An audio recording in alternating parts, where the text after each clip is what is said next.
Welcome to the Dork Forest. Jackie and her pals will never bore us. Shameless confessions about our obsession will make us laugh and smile. So let's explore the Dork Forest and dork out for a while. Hi, it's Jackie Cation. Welcome to the Dork Forest. You know the websites, JackieCation.com, DorkForest.com, TheDorkForest.com, of course, if you love a determiner.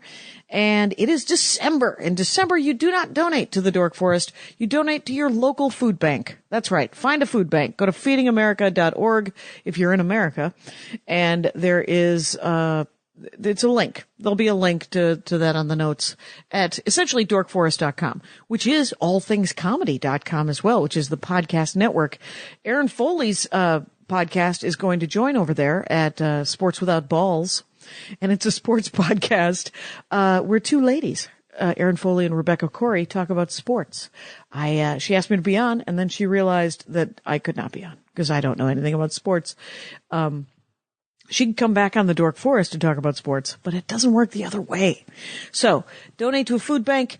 Every other month, donate to the Dork Forest. What the heck? And if you still want merch for Christmas or for solstice or for Armenian Christmas, you can go to the merch store on JackieCation.com and get t-shirts and CDs and hooded sweatshirts. I have them in stock. I have hooded sweatshirts, all sizes, in stock for the season. What the heck? And this month we have another sponsor. Remember, you could be a sponsor, and that's what Leanne Olson, who was on one of the last episodes of the Dork Forest of Geekiana.com, decided she wanted to sponsor the Dork Forest for a month. So know in your hearts that Leanne Olson is a crafty, crafty dork, and she has a business called Geekiana.com where she prints t-shirts and sweatshirts and scarves and posters, and it's all dork related. It's nerdy, it's geeky.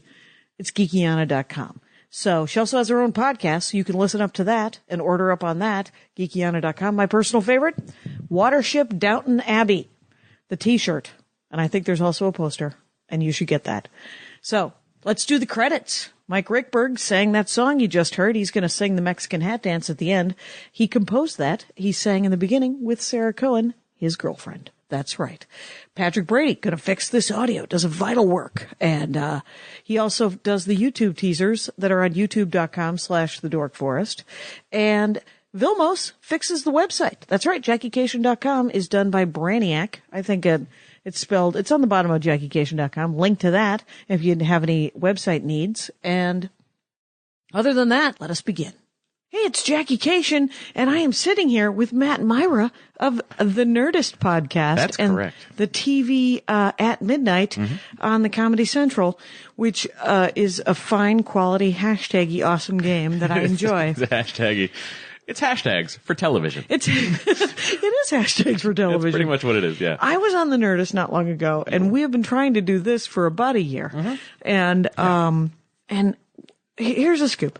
First, it's spelled Mira. Yeah. I've always pronounced it Mira. I'm wrong. Many it's people Matt have. Myra. Yeah.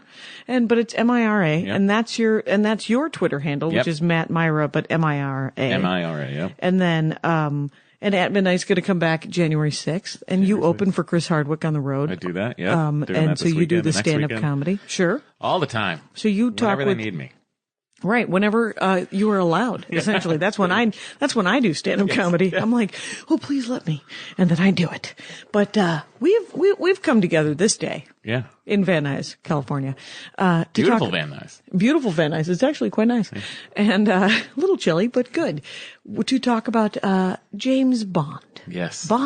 James Bond. That's correct. Of which I know almost nothing. I saw Quantum Leap, or whatever the hell it was called. And Sam leaps into James Bond's body. How great would that have been? How great would that have been? Al comes in, says, Ziggy says, you gotta fuck this girl before you... Before we can even go anywhere. It would be... Ziggy says I gotta watch. Sorry, Alice. Exactly. I don't know if I can do it in front of you. No, it's fine. Ziggy says. I want to perform.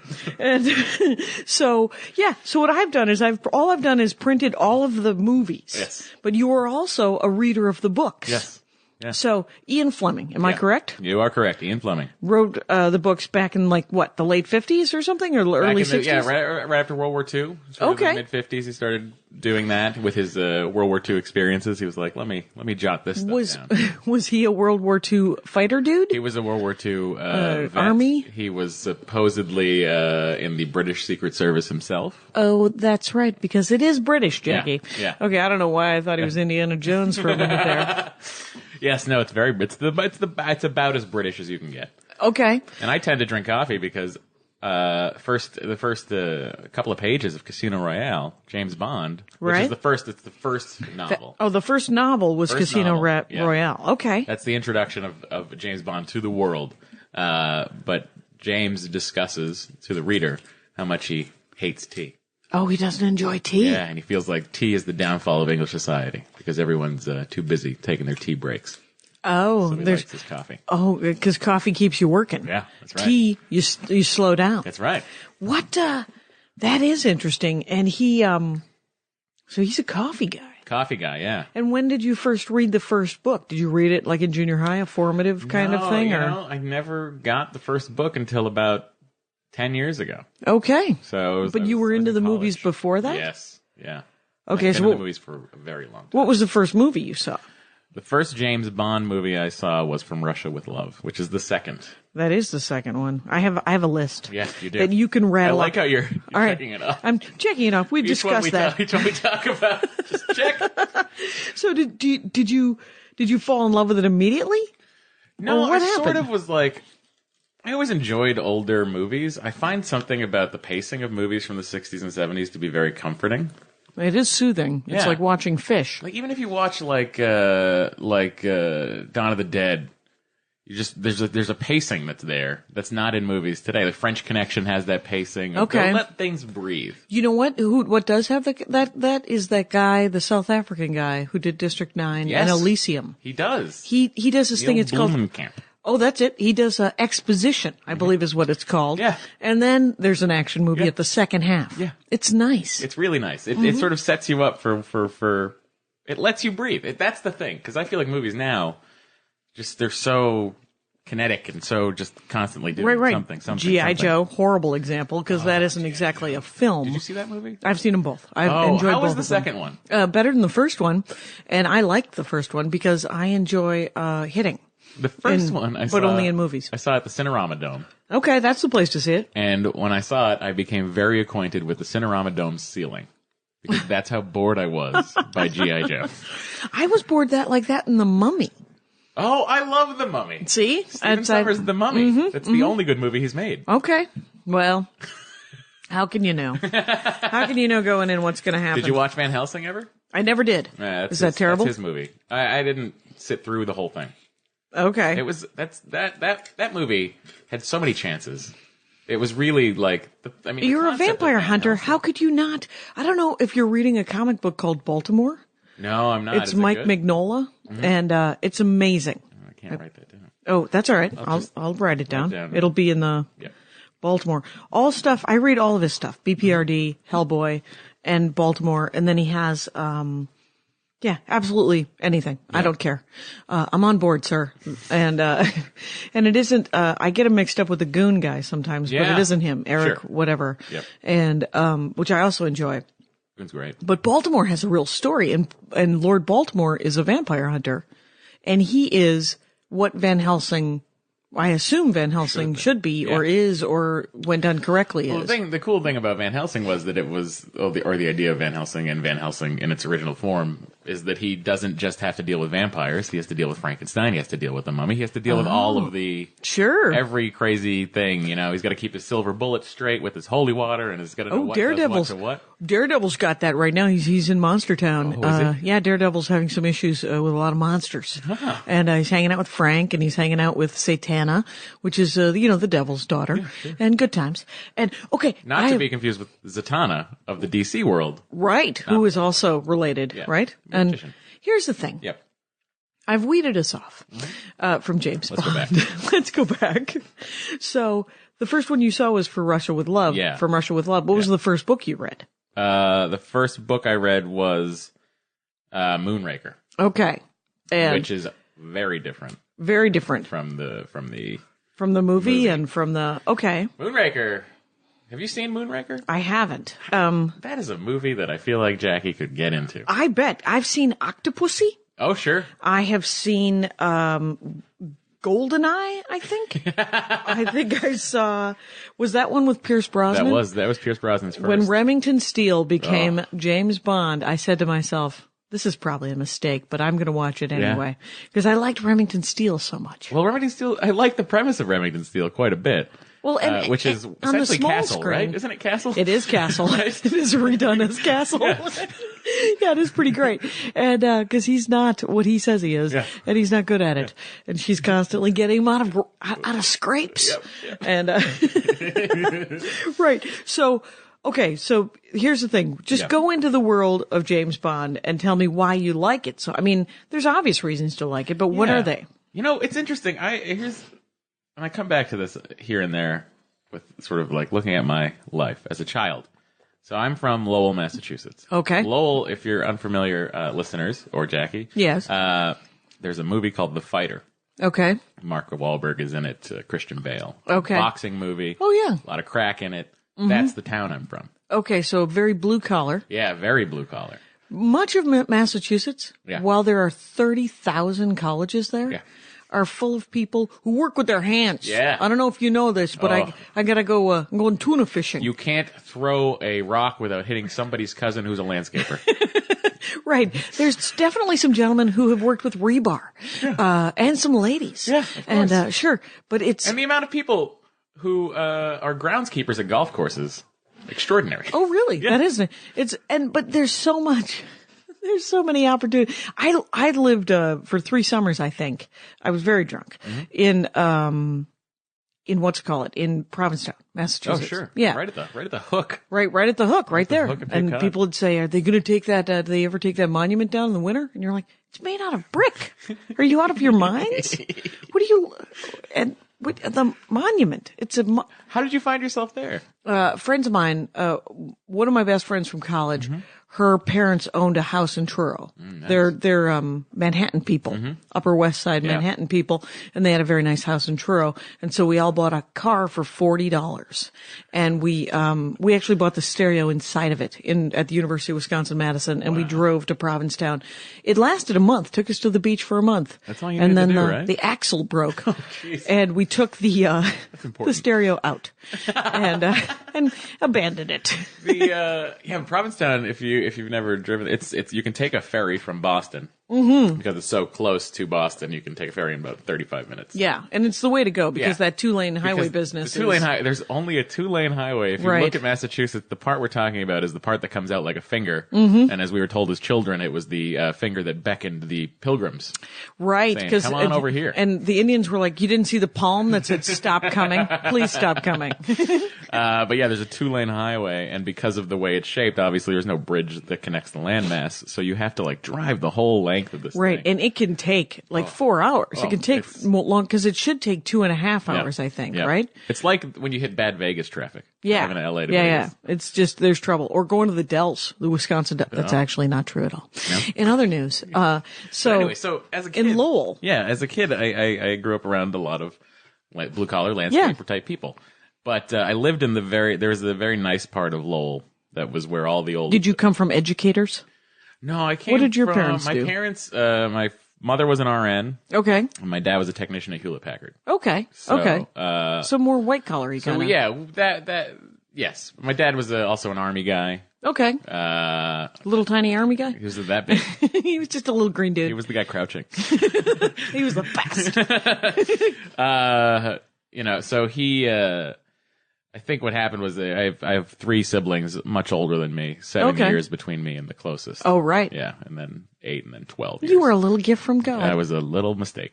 But I feel like my father felt like he had to make up for lost time because he was always away in the Army. Okay. So then when I came along, he spent all his time with me. Oh, okay. So you had some parenting. I had plenty of parenting. Oh, that's interesting. But what happened was, so my sisters and my brother, I feel like they went down the road of the Lowellian. Oh, did they? Yeah. They embraced the local culture, did they? Embraced the local culture, and what happened to me was I just sort of we grew up in the part of Lowell where all the mill owners' houses were. Okay. It's the elevated part of Lowell that overlooks the river and you can see the mills. Okay. So the mill owners built their houses there to make sure the smoke's still going. Right. Make sure the textiles are still happening. Right. And get away from the smoke. Yes. And their workers. So what happened to me as a kid was I saw the blue collar stuff, I saw the white collar stuff, and I had this weird desire as a child I wanted to be a yuppie. Okay. For no real reason. Right. There was nothing. Well, except for that, it was a pretty sweet life, yuppies. Yeah, I mean, if you think of the 80s, yeah. Most people hated the yuppies, but I sort of enjoyed it. I related to Frasier most of all in Cheers. Oh my gosh. Yeah. All right. Yeah. Who doesn't? I mean, did you relate to Charles, though, on MASH? That's where it would have fallen apart for me. No. What happened was I just sort of I had this weird dream. I was like, I want to someday get a Saab or a Volvo. Okay. I drive a Volvo now. Okay, see? It happened. The dreams come true, my dream. Matt. And so with that in mind, I found this character of James Bond who's the most suave and sophisticated person there is. The guy who gets his suits cut for him. The guy who... He's not a Volvo guy, though. No, that he's guy not wears, a Volvo guy. That guy wears a wide whale corduroy. Yeah. A Volvo guy. He sure does. And he might have a jacket with patches on the elbows. And but not being British, I figured that was as close as I could get. it's as close as you. It is kind of a little more suave to have a Volvo. I get it. I get it. I see it. So what happened was that's sort of what drew me towards the whole James Bond thing in and of itself. I just found it really cool that there was this guy who would have he had a tailor. He had opinions on wine. He Sure. for instance, in From Russia with Love, his big tip off that Robert Shaw is the villain in that movie. Robert Shaw. Spoiler alert. Amazing. 1963. Robert Shaw also played Quint, who, if you watch it from the Shark's point of view, is the villain in that as well. The way he tells the difference, or rather, the way he tells that this guy is not who he says he is that he has a dinner with him on a train, and they get fish, and Robert Shaw orders red wine. Oh, you do not do that, Jackie. That's how it all. This is the little tells. It's the little tells that really. Cover blown. It's awesome. Yes. So as a kid, I was like, oh, that's interesting that you have to figure out what kind of, so that's what sort of drew me into the character, in the first place. Right, because he was kind of classy and kind of, and it is kind of cool because you do kind of want, it's interesting what you're drawn to when you're a kid, and to be the classy guy, that's not a bad thing to want to be. No. Yeah. And it always sort of seemed like, that was, like I have as a kid even, I had this weird obsession with Brooks Brothers and Polo and stuff. I was like, this is... So you were a dapper... I tried to be a little dapper kid. But what happened was, here's the problem with being a dapper child. Dapper kids usually aren't super fat. So... Right. You got to be real svelte. Yeah. Turns out there's no real husky line of Brooks Brothers kids. So that was always sort of an issue for me. I had a nice tops, but sweatpants. Well, sweatpants. But when you really have to start paying for some tailoring at some point. Yeah. I think it's in the Philadelphia story when I realized that money could really fix almost any physical problems is when, you say Philadelphia story. My brain went to Philadelphia Experiment and I was like, wait a second. When did that happen? That's an entirely different film. No, it's Cary Grant says it to Katharine Hepburn. And, very funny. But, so it wasn't the gadgets. No, it wasn't the cars. gadgets. It wasn't the cars. I mean, the cars were always part of it. Sure. Because that's part of the look. That's part of the... Believe me, I'd love to own an Aston Martin. Sure. Someday. And cufflinks? Would you ever wear cufflinks? Of course. All right. If I was wearing a French cuff. Right.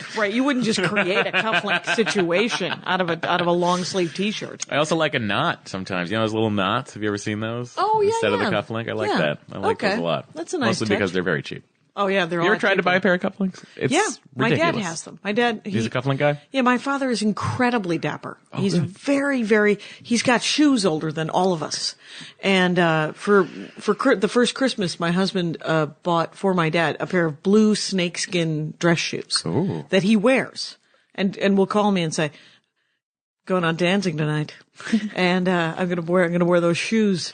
And he has some of the funniest. He has a gold 3-piece suit that I have a picture of him over there, and it's 3-piece. It's got a vest and everything, very shiny, very shiny. It was a suit that my stepmother hated, like the power of the sun. She hated that suit, but he loves it, and he does a cufflink, and he'll wear a nice. Yeah. And all of his clothes match. He was telling me, because I do a joke about how I thought he was wearing this weird outfit, and he's like, "No, I don't have any unfinished clothing," because I thought he had a denim dress shirt that the sleeves were cut off, and he's like, "No, I do have a sleeveless denim shirt, but that's finished, and I do have shorts, but none of my shorts, because I thought they were Daisy Dukes, right?" And I was like. And he said, "I think you saw me in swim trunks." And I said, "Well, let's put the real outfit together and put it on the album." And he goes, "You're never getting a picture of me in that outfit. That's not happening." I was like, all right, man. That's awesome. Mm-hmm. So, and so after I saw From Russia with Love, I sort of then started to go into the ones of, because I was born in the year of Octopussy. Okay, so Octopussy. 1983. 1983, the year I graduated from high school. Well done. Well, yes, the aging process, it's inexorable. So that was, and that's why I saw it, is because I was at college. Yeah. And everybody went and saw it, and I was like, what is this? Because I had never seen any of these ones from the 70s. Oh, that would be interestingly confusing, because that one is pretty out there. It didn't make any sense. Roger Moore's second to last James Bond movie. Okay. Roger Moore progressively got sillier and sillier. Okay. And sillier. It was very absurd. Yeah. And I was like, what is the point of this? Yeah. It didn't really have a plot. Yeah. It seemed to be it was like one Disneyland ride after another is what it felt like. That's a good description of Octopussy, actually. Yeah? Yeah. Because it felt like... Because you got the motifs of, like, Adventureland. Right. You know? Right. It felt like Space Mountain versus Adventureland. Yeah. And then the log ride. I don't know what was happening, but it was... do you remember the villain? Not the villain, but the main henchman. Do you remember his device? No, was he It was essentially a saw blade. Okay. Do you remember that? He had a saw blade on a rope, like a yo-yo. Oh. And he threw it down on the bed, like right between Bond and Octopussy. Okay. And then a giant fight ensues. But I always thought that was like my favorite henchman device. Okay, because a saw blade on a yoke or rope. Right, and they were particularly absurd here in the middle, right? Oh yeah, this is the era of Jaws. Okay. Not the great movie Jaws, but I'm talking about Jaws, played by Richard Kiel. The big guy, Richard Kiel, no. he's a large giant man, actor. Yeah, and he had these metal jaws. Okay, like his teeth were metal. And he was a bad guy, or he was a henchman? he was a henchman. He was a henchman that they had for one movie, but he was so loved. They brought him back and then gave him a little girlfriend. Oh, weird. Yeah, and they turned him into like this very comic, sort of lovable character. Oh, weird. Yeah. Okay. Yeah. So wait.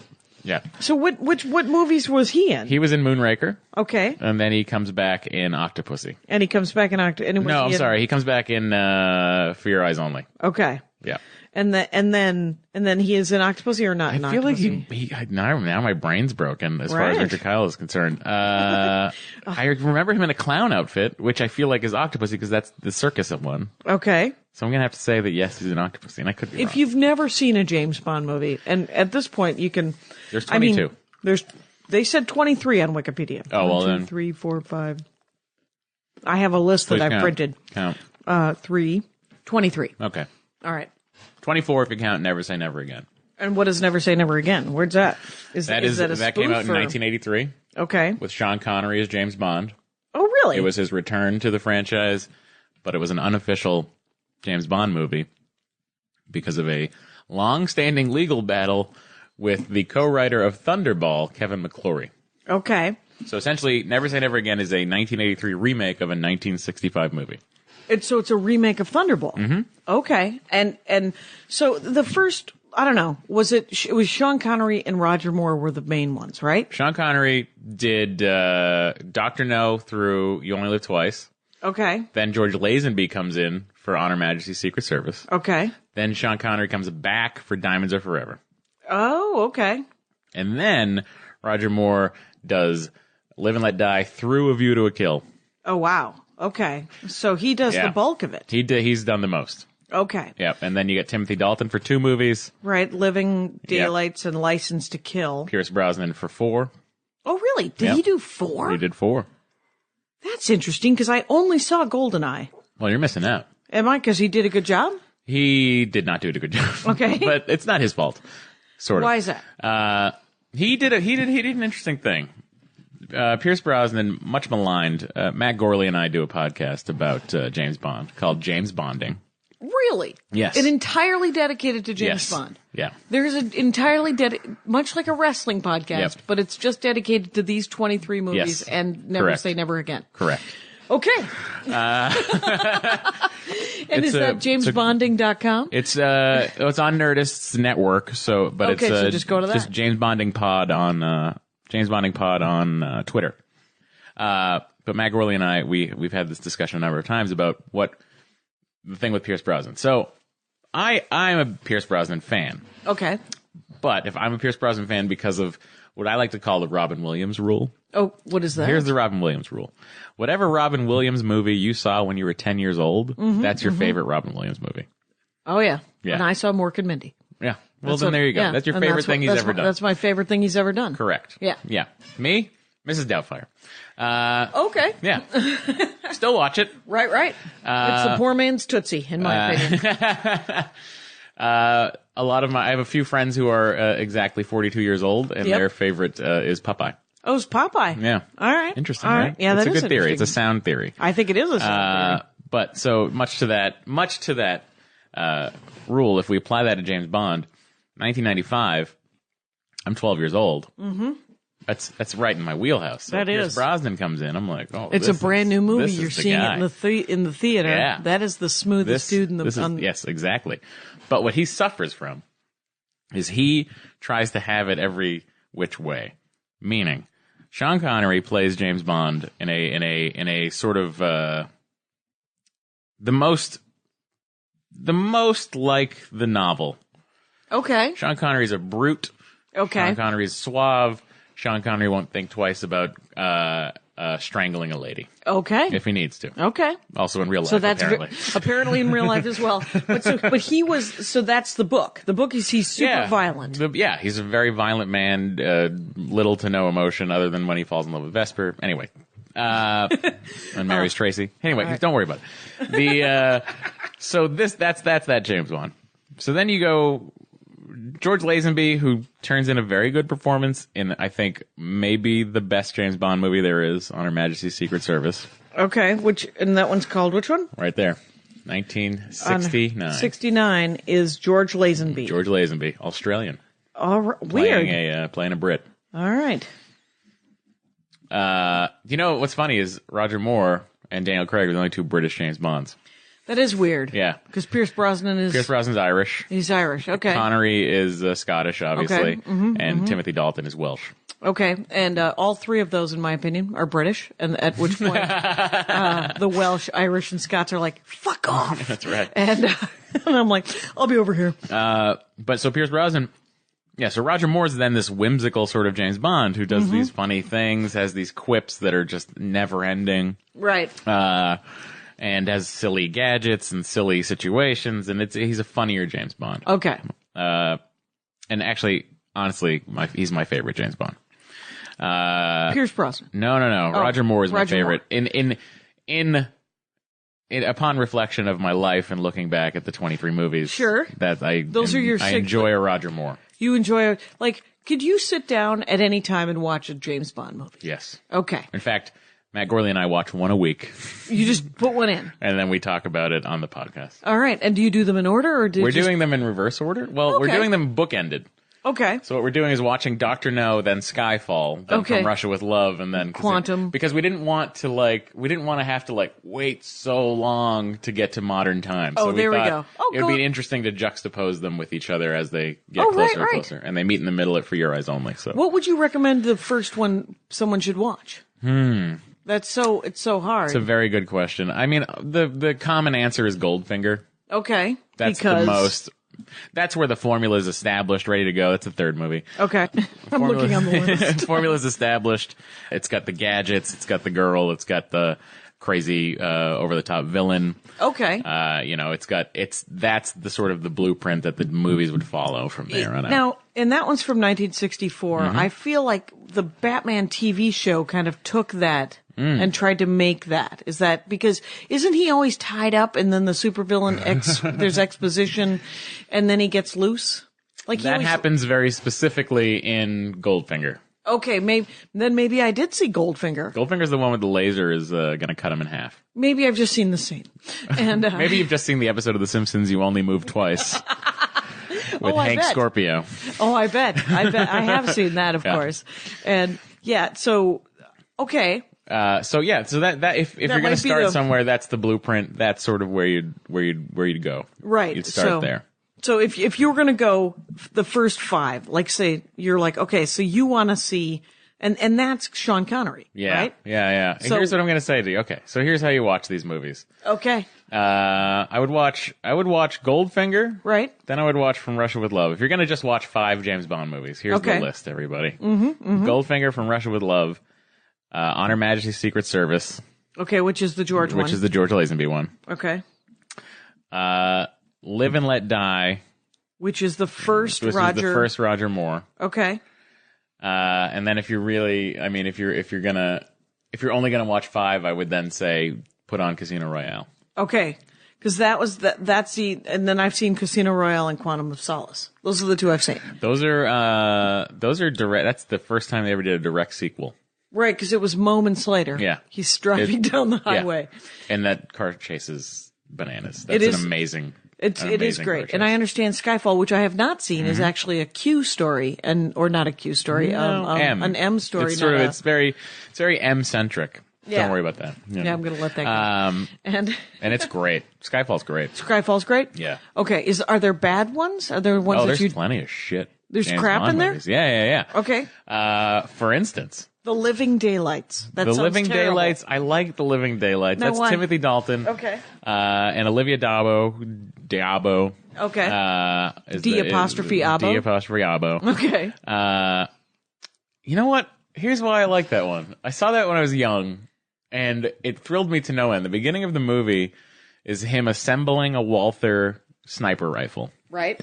Out of a cello case. Okay. Sure. Where he then is going to kill. He's going to kill. I think has to kill Olivia Dabo, but he doesn't because she's beautiful. She's so too why pretty. would he do pretty. that? Is there a way I could just brainwash her? Right. So what he does is he shoots. He deliberately misses. Okay. And then he's driving in his car, and his cohort is saying, "Well, did you do it? Did you kill her?" And he goes, "No." And then he's like, "So what happened?" He's like, "Oh, I shot next to her." He's like, "So you didn't kill her?" And then he goes, "No, but it must have scared the living daylights out of her." And then Dun, dun, dun. and then the song the song comes up. I was like, "This is the best thing ever." So the name of the movie right there. Right there. Now we know what the movie's called. It's going to be great. Yeah. So, and the thing, there's an interesting thing that happens too, where, so Timothy Dalton does Living Daylights and then does License to Kill. License to Kill, if you feel like watching a movie that was totally reactionary, that's a movie that is really? very reactionary 1989. of the time. It's very reactionary of, oh my God, look at all these action movies that are coming out. You got like, Die Hard had come out. You got like, Lethal Weapon. Okay.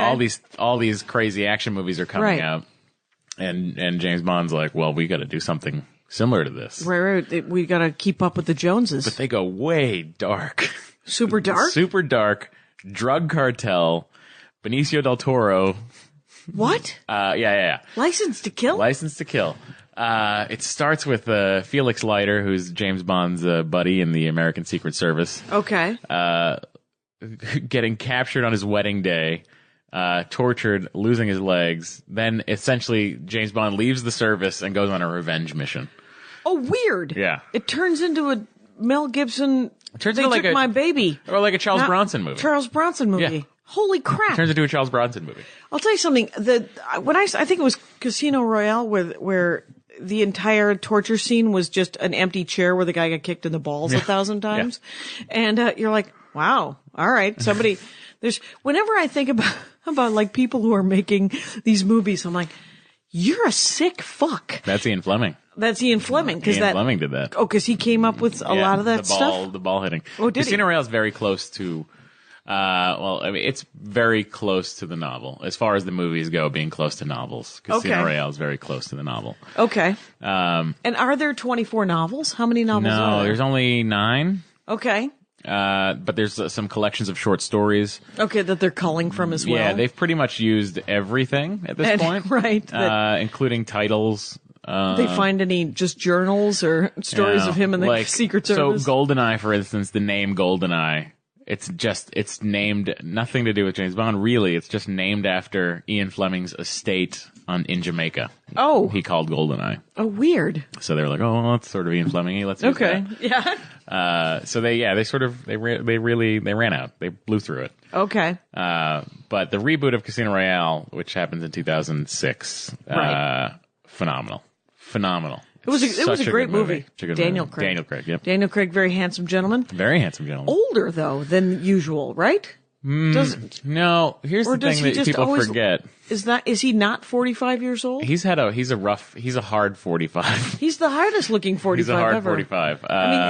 I'm not saying he isn't doing a lot of sit-ups because he clearly he's is. doing plenty of those. Right, but incline bench presses. That guy's chest is out of control. He's just the super handsome, but he's not like. It's not like Thor, it's not Chris Hemsworth where, you're like, oh, okay, this guy's 24 years old. Yeah. So, but how old was James Bond in the books? Was he in his 40s? He was a perpetual, late 30s. Yeah, that's what he ought to be, because it feels very Spencer for hire. He never, where you Spencer for hire, great. That was Boston show. It was a Boston book series. Yeah. And everything I know about the Boston area stems from Spencer for hire novels, because I've read them all. And, there used to be very exciting when they would shoot. Oh, I bet. They would shoot exteriors. I bet. Because they would shoot the courthouse, that they would always use was, in Lowell? No, it was in Cambridge, Massachusetts. My whole family is from Cambridge. Okay. My parents moved to Lowell right before I was born. Mm-hmm. Thanks. Because it was closer to my dad's work, and they were like, "Oh, let's just move here." But we're all from East Cambridge, so like my grandmothers were one house apart from each other. Okay. So every they Sunday, grew up next to each other, or they didn't grow up next to each other. They grew up a few blocks from each other, and then just ended up their mothers ended up moving very close to each other. Oh, that's crazy. And then my parents had the house across the street. Wow. So it was very. It feels very Boston. Yeah, and like and it was which is a big city, but is so incestuously small sometimes. Yeah, very much so. I don't know why. Xenophobic, I would say. And very much so. Yeah. It's just like it's like a tiny Japan. And alarmingly racist for a liberal town. Alarmingly racist for so many liberal colleges to be there. It's amazingly so. Did you see The Heat? Yes, I did. I enjoyed The Heat. I thoroughly enjoyed The Heat. Quite a bit. Yeah, it was great. That was shot Somerville, which is right next to Cambridge. Sure. But when the Spencer for Hire would shoot, it would shoot at a courthouse that was 2 blocks away from my grandmother's house on Spring Street in Cambridge. Mm-hmm. So it would always be very exciting. Robert Urich? Yes. He was in Spencer. And Avery Brooks. From Deep Space Nine. That's correct. And Captain Benjamin Sisko. That's right, some dork cred there. Commander, if you're watching the first 3 seasons, Captain after that. Right, he was given a little promotion, and then he got a speedster car that he could zoom around. And then he got a super promo to God. Then exactly, that's right. He did get to become God. Right. Okay. So. Yeah. So anyway, where were we? Oh, we're talking about Casino Royale. Yeah. That's so very much like the book. That's such a good job by the producers. That's a weird sort of thing you rarely see happen in a movie franchise, when everybody gets it right. Oh yeah. And I feel like in Casino Royale, everybody got it right. And I don't think there's a bad scene in that movie. I mean, it's very Shawshank Redemption in the way of just one good scene after another, and it all. The only thing that was weird is, didn't they change it from Baccarat to some other game or something? Poker. They made it poker. They made it, which I think was an excellent decision by them. Oh yeah, because you think about like the poker boom of the early 2000s. That's exactly why they did it. Yeah. And but and if you've ever Do you know the game Baccarat at all? No. I've seen so many James Bond movies, and I find it so confusing, and I could say everything they need to say in French just because of the James Bond. Du huit bonk. Like, I can do the whole... I could sit down at a table and not look out of place, but wouldn't know if I was winning or losing. What does it mean? I don't know. You have to get closest. I think the idea of Baccarat is to get closest to 19. I thought it was more roulette-y. Like it's almost it's a super luck game, and it's not even, there's no skill. Listen, it will never make sense to me. And I deliberately make it not make sense to me. Right, because you I'll don't go down want to, it. I go down to, do you ever go to Vegas? Do you enjoy Las Vegas at all? I do not. I do go to Vegas, and I never you don't enjoy it? Yeah, I That's don't like okay. hookers or gambling or drinking. Well, you know what's interesting is I don't like drinking. Mm-hmm. You enjoy an occasional hooker? No. Okay, no. all right. Not yet, anyway. I'm not saying, if you're listening, hookers. I'm not saying Right, you no wanna flat close the out. door. I don't know what, You saw Pretty Woman. You know what Yeah. what can I know happen. what can happen. I'll take her back into that shop. We'll get anything she wants. But anyway, I enjoy Vegas. Weirdly, I think it's just, I have a weird fascination with infrastructure. What does that mean? It means that I find it fascinating when people build shit where it shouldn't be. Okay. Which is partially why I love Walt Disney World. Okay. Like, I love the Seven Seas Lagoon that they just dug out. I love that they turned swampland into the Magic Kingdom, Epcot Center, MGM Studios, so on and so forth. Right. In Vegas? I find that stuff fascinating. Vegas, middle of a desert. Yeah. Meyer Lansky. Giant buildings. Like, beautiful. Beautiful or gaudy, depending on Right. who you're talking to. But impressive in any case. Oh, and I find it so fascinating. I also enjoy people watching. Okay. To no end. And I think that's just a thing that all comedians enjoy, right? I mean, Right. So what do you- it's so- observation. So do you like to go to the new hotel and look and see why they've done it? Yeah, I like to go there. I like the food that's in Las Vegas. I think the restaurants really can't, as far as proximity to excellent restaurants, you can't beat it. Because everybody's got a restaurant there. Right. Gordon Ramsay has 3 of them. Right. So you can get fancy chefs. Your fancy chefs all you want. All want you to go want. Mario Batali, he's got one. You want Scott Nobu, Conan, you got can one. do whatever. Nobu, boom, right there in Caesar's Palace. Right. Along with Bobby Flay's restaurant. Okay. And the new Gordon Ramsay Caesar's Palace Bit Pub of and a Grill. food network dork. Oh, yeah. Is what's I am happening. indeed.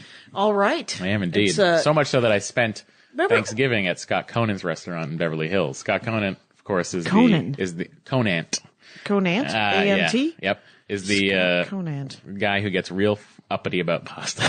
Uppity about pasta. Yeah, so if you're watching Chopped and anyone undercooks the pasta and somebody's getting angry about it, it's Scott Conan. It's good. Who was the guy who did the Ultimate show? Remember that guy? It was like the ultimate beef brisket. The ultimate. Was that hamburger. Michael Simon? Nope. Bald guy? No. No, he was a hairy dude, and he was a little bit younger, and Was it? Are you thinking of Travel Channel's Adam Richman? nope. Nope. I'm not thinking of Travel Channel's Adam Richmond, and I'm not thinking of the horrible stand-up comic Adam Richmond. Really? Sweeping statement. Yeah, listen, all of them. You don't want to be in a room with them. I don't want to be Anybody in a room named with- Adam Richmond? Probably not that fun. Take it on the arches. I don't have time for you. No time for this. Okay. So, yeah, we could weed off into food if you like, but Well, I mean that's part of the James Bond. That's part of the is James it? Bond lifestyle. is it? Is the classy meals he enjoys. What- You know, like the foie gras and the so on and so forth. Is he having foie gras and caviar and Caviar. Oh my God. The guy, there are scenes put into these movies for no reason. For instance, we just watched On Her Majesty's Secret Service. Okay. So what happens is, go back and download that. Paul Scheer was our guest. It was a lot of fun. Okay. James Bond fights people a lot in hotel rooms. Okay. It's just a thing that happens. Right, because that's In where he 23 likes movies, he's probably fought in 29 hotel rooms. to do it. Because he knows the maids will clean up. Yeah. And But does something. he tip the maids? I hope he does.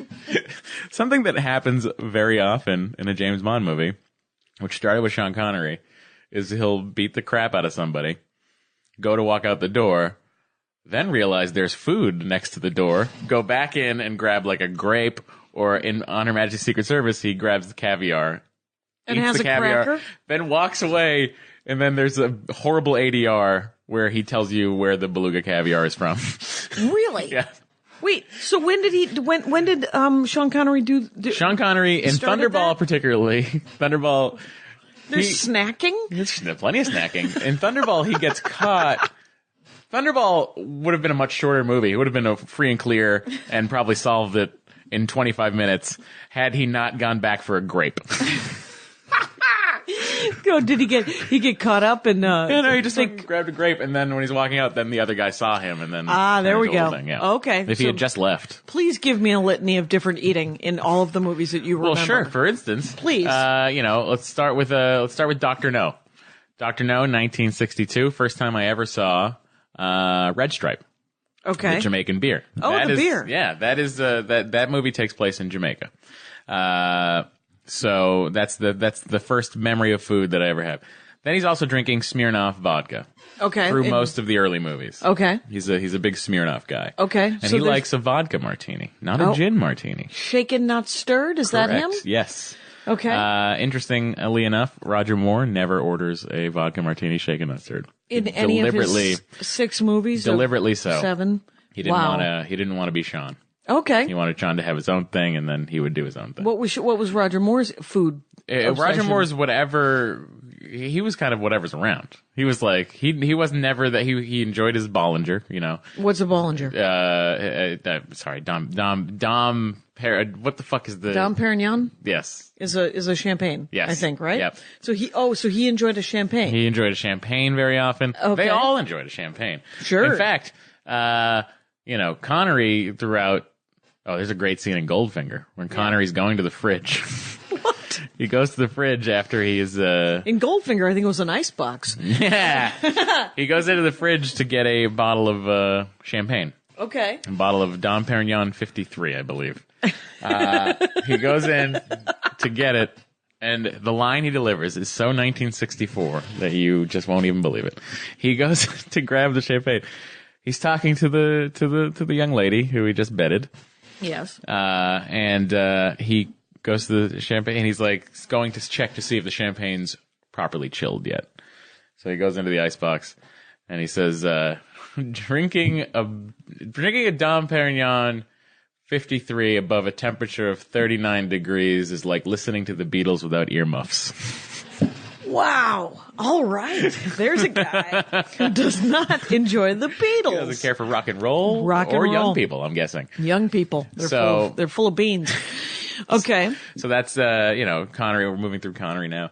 Thunderball is the grape situation. Okay. Then we go on to You Only Live Twice, where there's sake, and he knows the proper temperature sake should be served at. Okay. He's like, 98.6 degrees is the proper temperature for sake. So, there's a lot of these little tiny... Right. Her Majesty, is that happening? Her Majesty's Secret Service, is there food in that one? There is plenty of food in that one. Is he ever having a meal? He sits down for a meal. A couple times he sits down for a meal. For instance, in From Russia with Love, we talked about the meal of fish, where he had a white wine. Oh, that's right. Bad guy had a red wine. And that's how he knew. Yeah, you're a bad guy. If you don't know what kind of wine to order with fish. Right. Then, And Her Majesty's, do you remember their food being in either one of George's? Well, George only did one. He did Honor one. Majesty's Secret Service. There's plenty of food in that one because he goes... This will sound ridiculous, but it's a James Bond movie. Welcome to the Dork Forest. He goes to a place high in the Swiss Alps where there is an allergy clinic. Oh. Where all these various young ladies are being treated for different allergies. And one of them is allergic to... It's a very racist scene, too, because here's how this goes. You got the Anglo-British girl is allergic to chicken. Okay. The American girl is allergic to corn. Okay. The black girl is allergic to bananas. Bananas. The Asian girl is allergic to rice. Jesus H. Christ. So, but there's a scene at the dinner table where they're all eating. They get a plate of their food, and it's just like the Asian girl in the very close to a geisha outfit eating rice. The scene with the young African American lady. Well, she might even not have been American. I'm sure she was African British. Just a black British lady. Okay. Just plowing down a banana. Right. In a very odd-looking way. But wait, I thought they were allergic to these things. Well, they're at the allergy clinic. Oh, trying to deal with their allergies psychologically? Well, it's all a part of Blofeld's master plan. I'm sorry. Which movie is this? This is on Her Majesty's Secret Service. Jesus Christos. Jesus Christ. All right, what's the food in Diamonds Are Forever? Diamonds Are Forever. Set in Las Vegas. Okay. Diamonds Are Forever. You So get to there's a see buffet? you see Circus. Okay. You see the Las Vegas Hilton at its height. This is the Las Vegas Hilton now. When he's out swinging outside that window, you know who's staying in that penthouse. Right, 71. It's got to be Sinatra, right? Elvis. Or Elvis. It's gotta be Elvis. All right. Then you got, the Cubby Broccoli, who was the producer of the movies. It was Cubby Broccoli and Harry Saltzman. Okay. It's still in the Broccoli family. The Broccoli's are still doing it. But he was friends with a young man, old man at the time named Howard Hughes. Right. Sure. And Howard Hughes was in Vegas at the time. Okay. You know. Do you have a bit part in Diamonds Are Forever? He does not. Howard Hughes is Like Stan at Lee this and all the point. Marvel? Howard Hughes is full blown. You know, I'm gonna just agoraphobic. be sit in a penthouse somewhere and never come out. Whatever. So Cubby comes to town. Howard Hughes is like, "Oh, whatever you need, Cubby, just let me know." And Cubby goes, "Well, I'd like to shut down the Strip to shoot a car chase." And then Howard Hughes goes, "Done." Wow. Holy smokes. Like that's the time. That was the time. So yeah, you see Circus when it was like brand new. Okay. Have you been in Circus recently? Yeah. Oh, It's a dive bar. it is a mess. Yeah. They got the good dank going on. It's a place you might want to. buffet. You went to the buffet. It was there? $11, and I said, Did you- "Well, why not?" What am I, made of stone? Yeah. It's I have $11. Let's do this. I'm gonna walk by this. There's clearly cookies over there, so I can at least get my money's worth on cookies. But it's hands down the worst buffet I've ever been to. Oh, it's And I've fun. driven across the country, Right. and eaten at like many a hometown buffet Right. or a Golden Corral. Oof. This was worse. Right. If you gave me $50 and a Costco card, I could make you a better buffet than Circus. Right. But what was the food in Diamonds? Oh, well, there's a lot of champagne in Diamonds. Live and Let Die? Is there food in Live and Let Die? Live and Let Die. There's Live and Let Die. They're in the Dominican Republic, Really? or Haiti. They're in Haiti. Okay. All right. James orders some champagne brought to the room. Again, it's a Dom Perignon. Right. Then you got your There's always fancy booze, always fancy, lots of fancy booze, but not necessarily. fancy And then booze throughout. Then you got your the man with the golden gun. Man with the golden gun is interesting. Christopher Lee Okay. is the bad guy in that. Okay. Christopher Lee, you know who his cousin is? Bruce Lee? Nope. Ian Fleming, Ian Fleming. Oh, okay. his first cousin. His first cousin. Okay. By the way, Christopher Lee, still alive. Christopher Lee. What's he been in that I should have known? A thousand. Lord of the Rings. Okay. Oh, he plays. Oh, I know who he plays. Yeah. He plays Saruman. Yep. Yeah. He's also in the Star Wars, the new Star Wars trilogy. He's Okay. in Attack of the Clones. He's the Darth Sidious, or no, Darth something. Okay. Whatever. He's Darth Sudoku? Sudoku. Darth Sudoku. Right. You got to work Count in nines. Dooku? Count Dooku, right? Isn't that a name? The prequels I couldn't. Don't worry about it. You don't have to worry about it. It's it was something that hurt my heart, so yeah. I couldn't be party. I understand. Anyway, but So I know who Christopher Lee is. He played Okay. Dracula Yeah. at some point, right? I don't know about No, Dracula. I get him and Frank Langella mixed up all the time. Did you know? It's. I was just talking about Daniel Dad Lewis, who is Daniel Day Lewis's dad, who is the poet laureate of the UK, and he wrote mystery novels as under the name Nicholas Blake. Really? Yes, Nicholas Blake, and Wow. he wrote them in the 20s and 30s, and they're pulp sort of Sherlock Holmesy kind of things. Wow. And they're not bad. And they're very, comedy of manners kind of thing. Yeah. And so they're super fun. Okay. So, but I'm going to rattle off, if you can think of one with a good food scene, Moonraker. Moonraker. For Your Eyes Only? Space food in Moonraker for Your Eyes Only is, there's a lot of skiing, and they're in Greece in that one. Okay. Octopussy. So, wait, is there? Oh, Octopussy, there's, if I remember correctly, there's some Raiders of the Temple of Doom-esque gross food. Oh, like monkey brains Yeah, and like stuff? that kind of stuff. That happening makes in that sense. one. View to a Kill. View to a Kill, San Francisco's own View to a Kill. Oh, okay. That one, the climax of that one is on the Golden Gate Bridge. Okay. With Christopher Walken driving a blimp. And I'm sure. Really? Yeah. Holy crap. Theme song done by Duran Duran, one of my favorite theme songs. View to a Kill theme song, Duran Duran. Duran Duran. Okay, well, I just got to look that up. Yep. The Living Daylights, did that have food in it? Living Daylights had plenty of food. That was mostly over the Russian border, and then he goes and helps Al Qaeda more fight vodka? the Russians. Okay. Oh, did he? Yeah.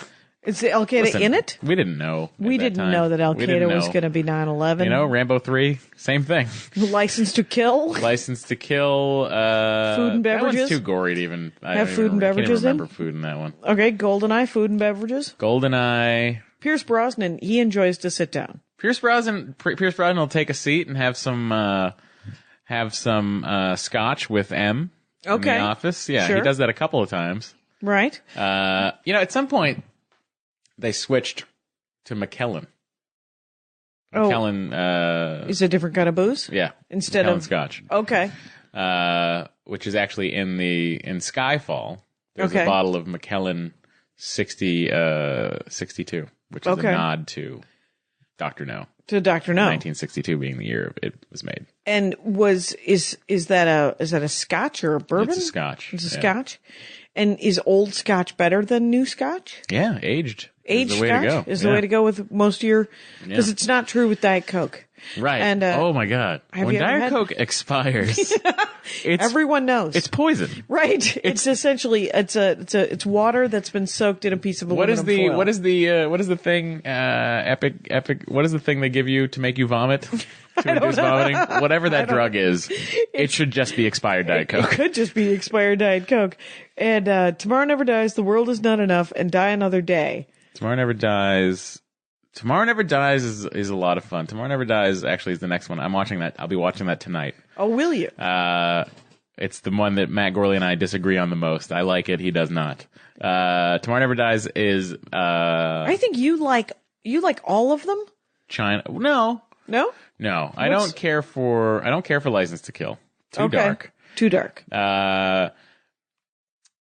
The Man with the Golden Gun I'm not a fan of. Really. The Man with the Golden Gun. You Only Live Twice. Not that great. Okay. Thunderball. Maybe Just the worst okay? movie I've ever seen. Oh, really? Thunderball is the slowest moving piece of shit. This is not allowing you to breathe. This is actually suffocating you with boredom. Thunderball, they were so fascinated by the fact that they had cameras that would work underwater Okay. that they would shoot it for 45 minutes at a time. Wow. So if you think about how people move underwater, imagine a large-scale fight scene underwater Wow. where the fastest thing is the 3 or 4 harpoon guns. Right. And a harpoon gun, by the way, doesn't go that fast. Not that fast. Not No. underwater. Nothing No. does. And there's a whole long, drawn-out scene of people fist fighting underwater. Wow. There's a reason we have the term punching underwater. Is that a term? It's futile. I don't know that term. Yeah, if you're punching underwater, it's a futile thing to be doing. Okay, it's a saying. Yeah. It's a slogan. So All right. what I'm saying is the whole movie is futile. That's what I'm saying. Right. Do you know what? This doesn't have anything to do with James Bond, Yeah, go but ahead. it's a great underwater scene. Is the 1967 movie Flipper that I used to have on VHS. I no longer have on VHS because I was sure that it would come out on DVD.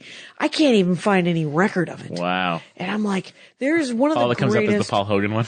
All that comes up is the Paul Hogan one. It's the difference between the old Flipper and the new Flipper. Yeah. And the old Flipper, this was even before the TV show, so it might have been earlier than that. And the greatest scene in the world is the dad goes, there's been a hurricane on some island off the coast of Maine or Sure. whatever, Yeah. wherever Flipper is, or Florida, I think. Yeah, it's got to be. tropical. It's got to be more. Dolphins don't go that Yeah, far. that's not happening. They're no fools. And so he's going into town because he picked up some work, and the tornado or whatever hurricane just came through, and he leaves his 8-year-old son a list of chores that are essentially rebuild the farm while I'm gone. You have to fix the fence. You have to repair the roof. That's the way And to do it. He meets Flipper while he's gone, and so he doesn't do any of his chores. And his dad comes back and he goes, "Wait, how old are you? I thought you were 8. I'm sorry. Are you 4? And it was one of the most brutal lines This is a dressing down of an 8-year-old. of an 8-year-old. And the mom is just sitting there going, and you could hear, and then later there's a small conversation where she goes, "You know, he's a child." I'm glad they were aware. But it was just one line, and he's like, yeah, when I was 8 years old, I don't know, rebuilding Rome? Yeah. Jesus Christ, Dad. And it was one of the craziest things. Okay. We gotta find you that flipper. I totally, get out there, people. Here's what you do. What do you I've do? done this before and it works. Oh, hello. Listeners. Hello, Hi. listeners. Someone out there probably has a VHS copy of Flipper. Right. And, I'm Just sure that digitize same that, person Cam. can digitize that and burn a DVD for your lovely host, Jackie. Jackie Cation would enjoy and will send you a free sweatshirt. Yes. So You'll get a email hooded her sweatshirt. and let her know. Yeah, I'll give you a free hooded sweatshirt if you send me a DVD digital copy of the 1960s Flipper movie that has that scene in it. Yep. There's a little contest for you. Done. Rangers of the Dork Forest should be done. Hey, folks. It's been an hour, by the way. Matt and Myra. That blew by. We only got to like 6 of the movie. Well, that's why there's James Bonding on the Yes, Nerdist channel there is that indeed. people can listen to. And they can follow you on Twitter. If I would love it if you would come on our program. Sure. The only criteria is you watch the movie before you come. I will do that. I will watch a And James I love Bond the movie. fact that you don't I've never. have really any sort of background with James Bond. Yeah. So I don't have a horse in that race, so I can Love just it. ignore it for what it Do is. it. Love it for what it is, Ugh. which is exactly why I love G.I. Joe, because I didn't have a horse in that race, and I was able to just look at it and go, look at that. That's awesome. Ladies and gentlemen, Matt Myra, M-I-R-A, on the At Midnight program, writing on that. Super fun. You're at Matt Myra on Nerdist. It'll be on Twitter. It'll be connected. And we talked about a lot of James Bond. Yeah, we so sure get did. out there and get yourself some beluga, caviar, and some cufflinks. Thanks for being on the show, man. Thank you for having me. Take care out there. Bye. Well, that show was awesome. Let's do the credits. Patrick Brady, he fixes the audio every week. He also does the teaser videos on YouTube. So Patrick Brady is an awesome guy, and I thank him for his work. Mike Rickberg sang the song you heard at the beginning, composed and sang it with his girlfriend Sarah. He's going to sing in about a heartbeat for the Mexican Hat Dance. And Vilmos fixes my website, JackieCation.com. So support him and his work. Thanks a lot, you guys. Take care out there. Bye. My hat, my hat, my hat. They're dancing around my hat. My hat, my hat, my hat. Well, what do you think of that? If it looks like a Mexican hat dance and it sounds like a Mexican hat dance, it's most likely a Mexican hat dance. So take off your hat and let's dance. Yay! Oh my God. Why don't we just call that as the end of the show?